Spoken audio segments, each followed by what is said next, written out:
के सामने आज रखना है उस विषय के बारे में आप सभी जानते हैं।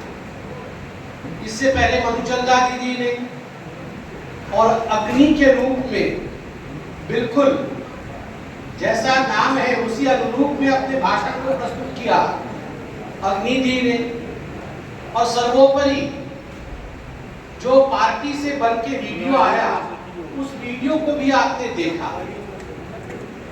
आज का जो विषय है बाबा साहेब अंबेडकर और संविधान, इस पूरे विषय के तत्व को आप समझते हैं, मगर आज का ये कार्यक्रम क्यों महत्व है, इसका क्या महत्व है, ये मैं आपको बताना चाहूं।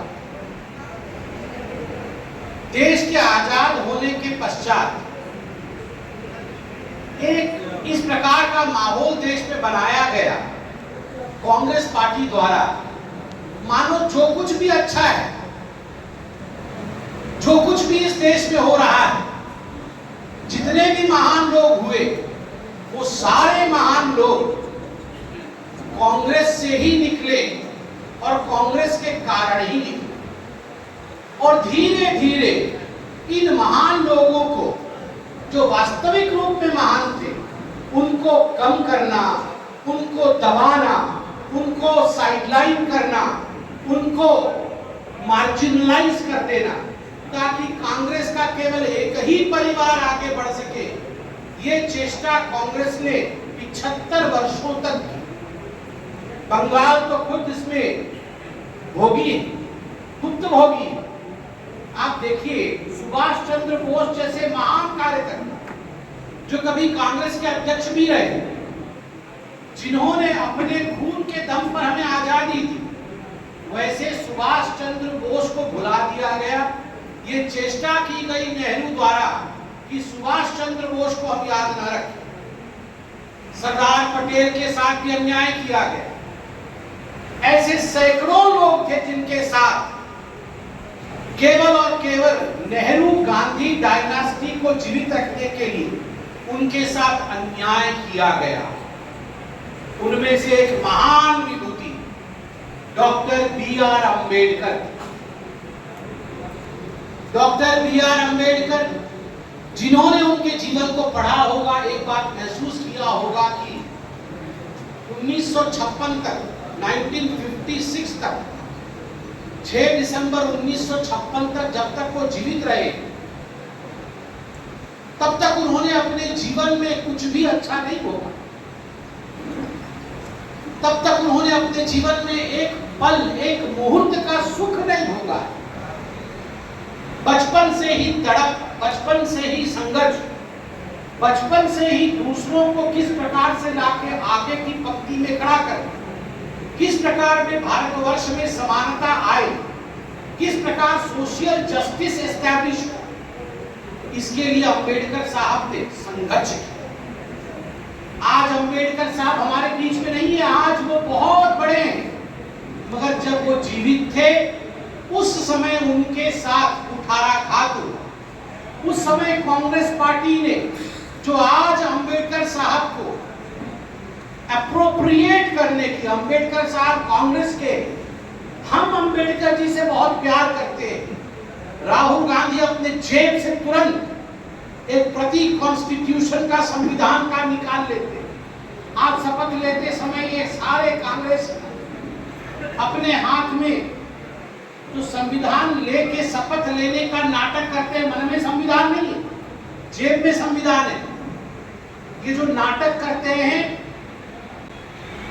आज समझाने की आवश्यकता है दुनिया को कि वास्तविकता क्या थी। नेहरू ने और कांग्रेस पार्टी ने किस प्रकार से बाबा साहेब अंबेडकर के साथ प्रताड़ना, किस प्रकार उन्हें बार बार हराने की कोशिश की। 1947 में भारत आजाद हुआ, 1946 में 296 सीट्स के लिए कॉन्स्टिट्यूएंट असेंबली का चुनाव हुआ। उसमें 31 सीट, 31 सीट्स शेड्यूल कास्ट के लिए रिजर्व थी। ये सारे जो अंग्रेजों के प्रोविंसेस थे, इन प्रोविंशियल असेंबलीज, लेजिस्लेटिव असेंबली से चुन के कॉन्स्टिट्यूएंट असेंबली में लोगों को आना था, जैसे आज सांसद चुन के जाते हैं। उस समय 296 सीट में से एक सीट पे बाबा साहेब अम्बेडकर ने निर्णय लिया कि मैं भी लड़ूंगा और जो पिछड़े हैं, जो शेड्यूल कास्ट वर्ग से लोग आते हैं, उनके न्याय के लिए, उनके हक के लिए, उनके अधिकार के लिए आवाज उठाने के लिए मैं कॉन्स्टिट्यूएंट असेंबली में जाऊंगा। मगर कांग्रेस ने कोई कोर कसर नहीं छोड़ा। कांग्रेस और नेहरू जी ने निर्णय लिया कि किसी भी कीमत पे बाबा साहेब अम्बेडकर को कॉन्स्टिट्यूएंट असेंबली में आने नहीं देना है। अगर संबित पात्रा को चुनाव लड़ना है तो वो कहां से लड़े? संबित पात्रा को चुनाव लड़ना है तो अपने गृह राज्य उड़ीसा से लड़े। अग्निमित्रा जी को अगर चुनाव लड़ना है विधायिका का, वो कहां से लड़ेगी? स्वाभाविक रूप से उनके मन में प्रथम इच्छा होगी कि मैं अपनी मातृस्थल बंगाल से लड़ूंगी।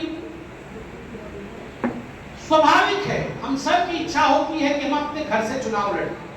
अंबेडकर जी की भी इच्छा थी कि उनका गृहस्थल मुंबई प्रोविंस था, अभी का महाराष्ट्र, वह उनका गृहस्थल था, वो अपने घर से चुनाव लड़ते, वह इनकी इच्छा थी।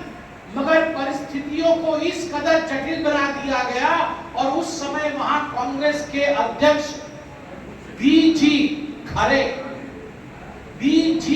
जो कांग्रेस के अध्यक्ष थे, उनको खुद नेहरू जी ने फोन करके कहा कि स्थिति ऐसी बनानी है कि अंबेडकर जी मुंबई प्रोविंस से चुनाव नहीं लड़ सकते। तो मुंबई से अंबेडकर जी चुनाव नहीं लड़ पाए, बहुत ही चिंता में रहे कि आखिरकार में कहां से चुनाव लड़े। उस समय में धन्यवाद देना चाहता हूं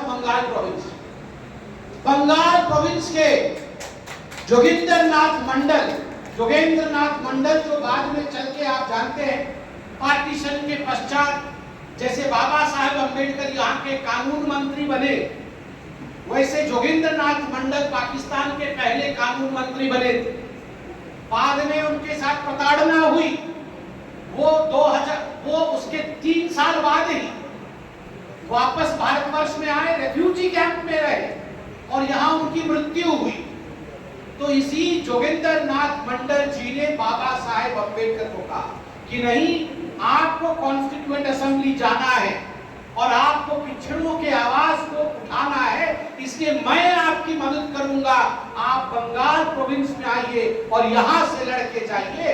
तो बाबा साहेब अम्बेडकर 1946 में बंगाल प्रोविंस से चुन करके कॉन्स्टिट्यूएंट असेंबली गए थे। और आज गर्व का विषय है कि बंगाल में बैठ के हम बाबा साहेब अम्बेडकर की गाथा को सुन रहे हैं।